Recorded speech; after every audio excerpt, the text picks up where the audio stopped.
Hello everyone, Radhe Radhe. कैसे हैं आप सब? आई होप आप सब अच्छे होंगे। आप सबकी स्टडी भी अच्छे तरीके से चल रही होगी। तो मैं भी ठीक हूँ और मेरी भी स्टडी अच्छी तरीके से चल रही है। तो जैसे कि मैं कुछ दिनों से आप सभी के साथ स्टडी रूटीन अपना शेयर नहीं कर पा रही थी, क्योंकि कुछ कारण थे, मतलब जिसके कारण मैं स्टडी रूटीन अपना शेयर नहीं कर पा रही थी, क्योंकि मेरे ग्रेजुएशन के एग्ज़ाम भी चल रहे थे। तो अभी मेरे वहाँ बारिश हो रही थी, खूब अच्छी सी बारिश हो रही थी, हवा भी बहुत मस्त चल रहा था। तो मैं आई थी बाहर का व्यू देखने के लिए, क्योंकि बारिश के टाइम में एंजॉयमेंट तो होना चाहिए। फिर मैंने सोचा क्यों ना स्टडी किया जाए।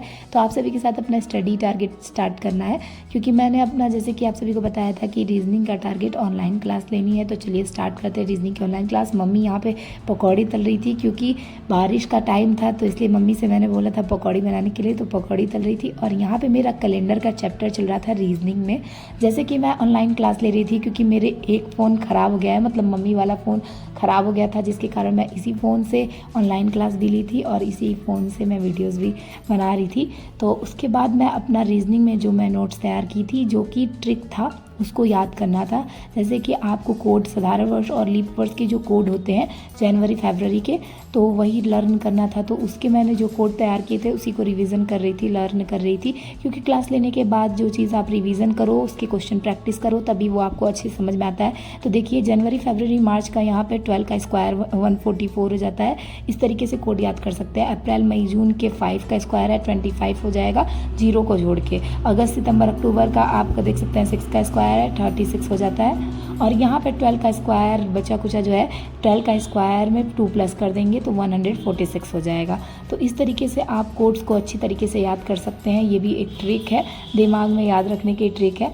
तो आप सब जितना जो चीज़ पढ़िए उसको रिवाइज करते रहिए, क्वेश्चन को प्रैक्टिस करते रहिए। और दिल्ली पुलिस की वैकेंसी जल्दी आने वाली, ऐसा सुनने में आ रहा है कि 16 जून तक नोटिफिकेशन आ जाएगी आप सबकी दिल्ली पुलिस की। तो आप सब प्रिपरेशन अपनी ज़ोरों शोरों से कर लीजिए, क्योंकि अभी तो मेरी तैयारी चल ही रही है।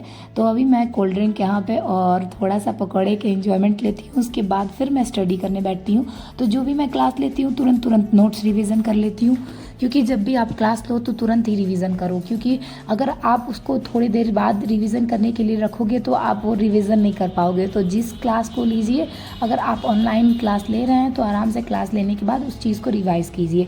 तो मैं अभी ऑनलाइन क्लास ले ली थी, जो कि मैराथन क्लास थी। तो उसमें से नोट्स तैयार करके फिर मैंने रिवीजन किया।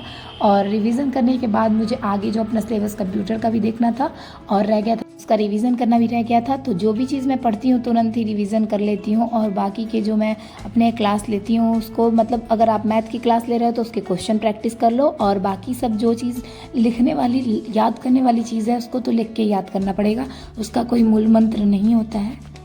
मैं देखती हूँ काफ़ी लोग मतलब याद करने की ट्रिक बताते हैं। तो याद करने की ट्रिक से क्या होता है? ट्रिक से कुछ नहीं होता है, बस आप याद करने का अपना तरीका होता है।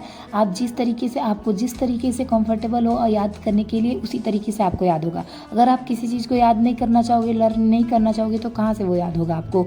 तो इसलिए आप उसको थोड़ी देर लेके बैठिए, उसको पढ़िए। बार बार पढ़ने से आपके माइंड में वो चीज़ सेट हो जाएगी, आराम से आपको याद हो जाएगी।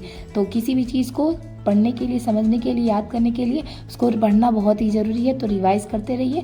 तो अभी मैं मैथ के अपने क्वेश्चन प्रैक्टिस कर रही थी। जैसे कि मैंने बताया, मेरा औसत का चैप्टर चल रहा है, एवरेज चल रहा है। तो एवरेज के मैं क्वेश्चन सॉल्व कर लेती हूँ, और आगे के जो भी मुझे टारगेट थे तो वो मैं अपने टारगेट कंप्लीट करूँगी। तो आप सभी अपनी स्टडी करते रहिए, स्टडी पे ध्यान देते रहिए। दिल्ली पुलिस की नोटिफिकेशन भी जल्दी आ रही है।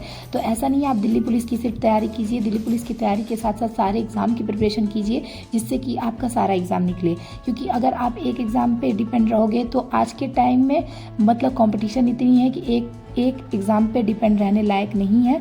हर एक एग्ज़ाम का फॉर्म डालिए, हर एक एग्ज़ाम का मतलब एग्ज़ाम दीजिए और उसमें बस बेस्ट से बेस्ट स्कोर कीजिए। तो मिलते हैं आपसे नए टारगेट के साथ। राधे।